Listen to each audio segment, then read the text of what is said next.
Jai Hind students, welcome in our online classes SRPS Basti. So today we will continue F block elements. In previous lecture we had discussed about the S, P and D block elements. Today we will start with F block elements. These are called inner transition elements.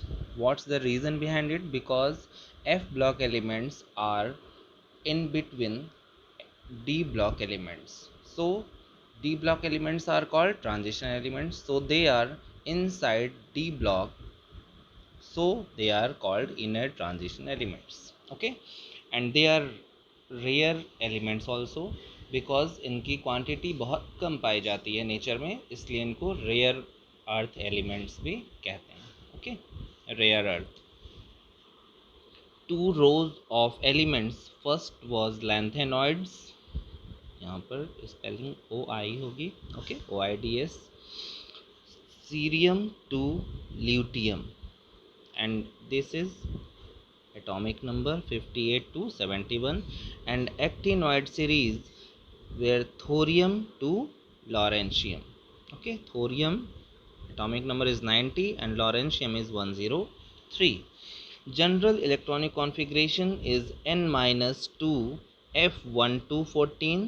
F have 1 to 14 electron and n minus 1 d0 to 1 electron, sorry 0 to 10 होना चाहिए यहाँ, and this is ns2.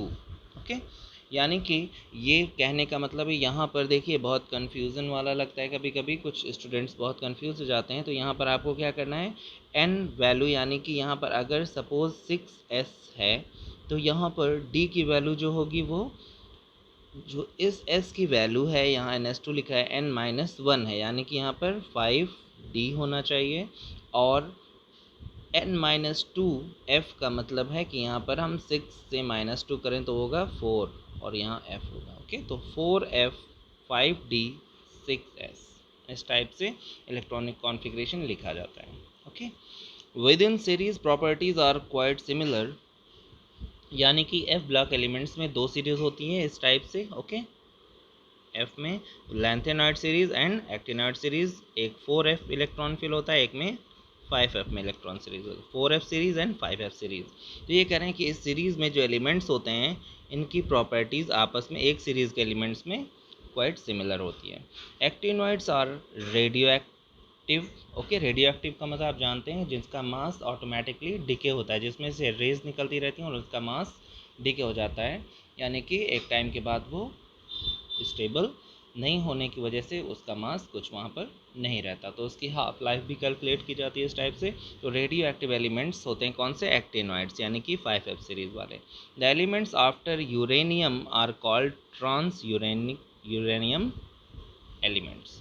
Okay, uranium के बाद वाले elements transuranic elements भी कहलाते हैं. ओके, so next topic in this chapter is very important, that is trends in size and properties. And you have general idea in 10th class also कि इनके और ग्रुप में साइज कैसे वेरी करता है. all of you know that in group on increasing top to bottom atomic size is increases. Okay, and in periods atomic size decreases on moving left to right. Okay, left to right move करने पर period में size decrease होता है. Increases in group top to bottom, ये बात हो गई. Okay, यही चीज़ लिखी हुई है, आप ये पॉइंट्स लिखेंगे. अब देखिए, atomic radius, covalent radius and metallic radius term आता है यहाँ पर, उसका क्या मतलब है.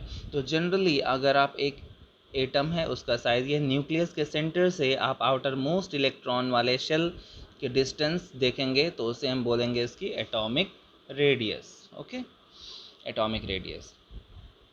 अगर ये कोवेलेंट बॉन्ड फॉर्म करता है किसी से, ठीक है, कोवेलेंट बॉन्ड का मतलब हम ऐसे दिखाएं या फिर हम इसे ऐसे भी कह सकते हैं. ओके, यानी दोनों के सेंटर से अगर हम एक लाइन ड्रॉ करें तो ये लाइन जितने ज़्यादा ये क्लोज होंगे उतनी ज़्यादा शॉर्ट हो जाएगी, और इसका जस्ट हाफ करेंगे हम तो ये रेडियस जो होती है, यानी कोवेलेंट बॉन्ड बनने के बाद जो रेडियस यहाँ पर कैलकुलेट की जाएगी उसे हम कोवेलेंट रेडियस बोलते हैं. ओके, और जब तक ये सिंगल है तो ये सिंगल में एटॉमिक रेडियस, और कोवेलेंट बॉन्ड फॉर्म करने के बाद जो रेडियस यहाँ से ऐसे कैलकुलेट की जाएगी वो उसे हम कोवेलेंट रेडियस बोलेंगे।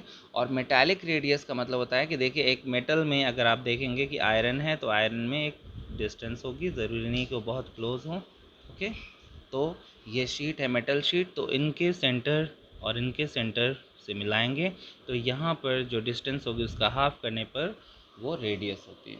ठीक है, तो उसे हम बोलते हैं मेटालिक रेडियस। ओके,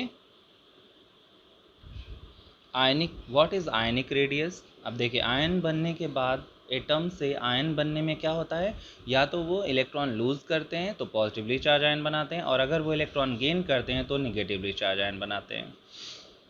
सो उसका एग्जाम्पल है, तो ये सोडियम से अगर एक इलेक्ट्रॉन निकाल दें तो क्या बन जाता है Na+, यानी सोडियम से सोडियम आयन बन गया। यहाँ पर इलेक्ट्रॉनिक कॉन्फ़िगरेशन होगा 281 और यहाँ हो गया 28। ओके, तो यहाँ ऑब्वियसली आपको पता है कि KLM शेल होता है ये।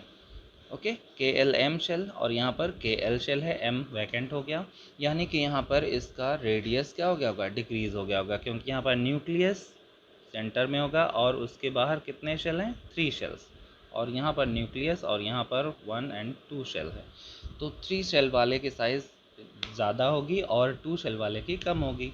यहाँ पर ये क्लियर है कि जब इलेक्ट्रॉन लूज़ करता है तो उसमें अगर शेल नंबर डिक्रीज़ हो रहा है तो उसका साइज़ स्मॉलर होगा।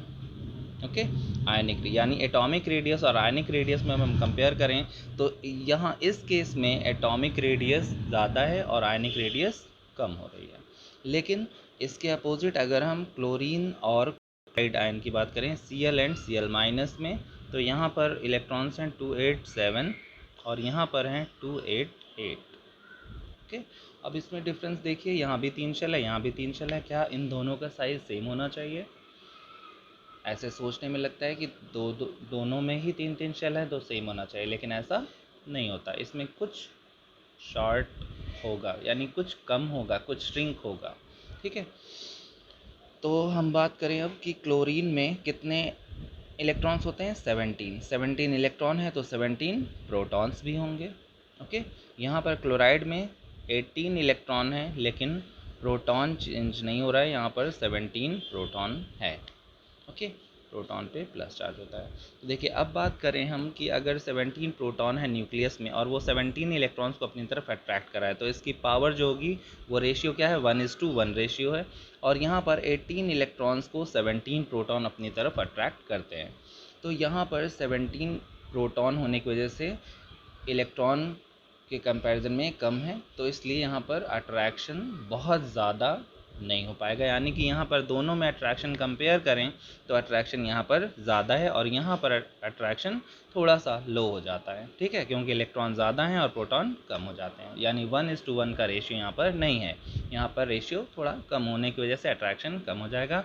इस वजह से क्लोराइड आयन में इसका साइज़ थोड़ा एक्सपैंड हो जाता है। ठीक है, थोड़ा सा, जब अट्रैक्शन ज़्यादा होगा तो बहुत श्रिंक हो जाएगा और अगर अट्रैक्शन कम होगा तो वो थोड़ा एक्सपैंड हो जाता है, यानी in chlorine and chloride ion size किसका बिगर होगा, क्लोराइड आयन का। और इससे पहले अभी हमने देखा sodium and sodium positive ion, यानी इन दोनों में कंपेयर करें तो साइज़ किसका बिगर है, Na का। ओके, तो यहाँ आप कह सकते हैं कि केटायन की रेडियस उसके पेरेंट एटम यानी जिससे वो बना है उससे डिक्रीज़ हो जाती है, और एनायन की रेडियस पेरेंट एटम जिससे वो बना है उससे थोड़ी इंक्रीज़ हो जाती है। Okay, generally. ओके स्टूडेंट्स, अब हम बात करेंगे यहाँ sodium ion, magnesium ion, aluminium ion में ये बात कर रहे थे कि iso electronic species can have same radius. ये पूछ रहा है कि अगर किसी स्पीशीज़ में, जैसे आपने आइसो इलेक्ट्रॉनिक पढ़ा है, आइसो का मतलब होता है सेम, अगर same number of electrons present हों तो क्या रेडियस सेम होगी, ऐसा ज़रूरी नहीं है। सोडियम में आपको पता है 11 इलेक्ट्रॉन होते हैं, 281, लेकिन अगर सोडियम प्लस यानी एक इलेक्ट्रॉन निकल गया तो यहाँ पर 28 हो जाएगा। मैग्नीशियम 2+ का मतलब होता है, यहाँ पर भी 10 इलेक्ट्रॉन है, 28 सिर्फ मैग्नीशियम में होता है, 282 तो 2 इलेक्ट्रॉन रिलीज़ हो गए। अब एल्युमिनियम 3+ में 283 इलेक्ट्रॉन होते हैं, 3 इलेक्ट्रॉन रिलीज़ हो गए। यानी यहाँ पर भी 2 8। तो यहाँ पर देखिए तीनों में ही अब सिचुएशन क्या है, सेम है, और दो दो शेल हैं और सब में सेम नंबर ऑफ इलेक्ट्रॉन है। तो क्या इनका साइज़ सेम होना चाहिए? क्या लगता है आपको कि इनका साइज़ सेम होगा?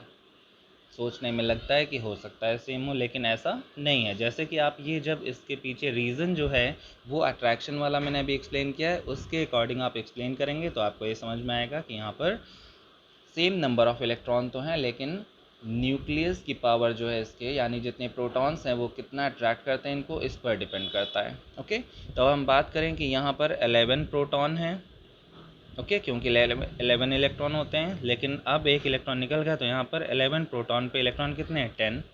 मैग्नीशियम में प्रोटॉन कितने हैं, 12 प्रोटॉन, और इलेक्ट्रॉन कितने हैं, 10। और यहाँ पर 13 प्रोटॉन्स हैं और इलेक्ट्रॉन कितने हैं, 10। यानी नंबर ऑफ इलेक्ट्रॉन सेम है, लेकिन सब में आपको एटॉमिक नंबर पता था। सोडियम का 11 होता है, ओके, मैग्नीशियम का 12 होता है। जितने इलेक्ट्रॉन नंबर्स होते हैं नॉर्मली उतने ही उसमें प्रोटॉन होते हैं, ये हमेशा फिक्स होता है। ओके, यानी यहाँ पर 13, ये आपको पता होगा, 11 12 एंड 13। तो यहाँ से हमने प्रोटॉन गेस किया कि ये कितने हैं। तो अब देखिए आप कि सबसे ज़्यादा पावर किसकी है, यानी कि 13 प्रोटॉन्स हैं। जहाँ पर सबसे ज़्यादा प्रोटॉन है वहाँ पर सबसे तेज़ी से वो इलेक्ट्रॉन्स को अपनी तरफ अट्रैक्ट करेंगे।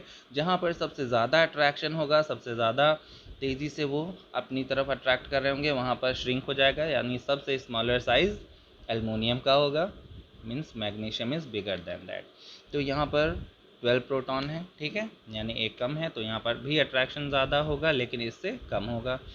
और 11 प्रोटॉन सबसे कम प्रोटॉन है इन तीनों में कंपेयर करें तो यहाँ पर सबसे बिगर साइज़ होगा सोडियम का, सोडियम आयन का। ओके, सोडियम आयन का साइज़ सबसे बिगर है, फिर मैग्नीशियम है और फिर एल्युमिनियम, यानी biggest is sodium ion and smallest is aluminium 3+ ion. Okay, तो अगर आप इससे कंपेयर करें, सोडियम से सोडियम आयन बनने में इनका साइज़ क्या हुआ होगा, डिक्रीज़ हुआ। मैग्नीशियम से मैग्नीशियम आयन बनने में भी डिक्रीज़ हुआ। एल्युमिनियम से एल्युमिनियम आयन बनने में भी साइज़ डिक्रीज़ हुआ। और इन तीनों में कंपेयर करना है अगर आपको, तो आप बता सकते हैं, okay, with reason. So you have to write these points in your copy and you have to try to understand with other examples also, and you can discuss any doubt in evening class. Okay, thank you.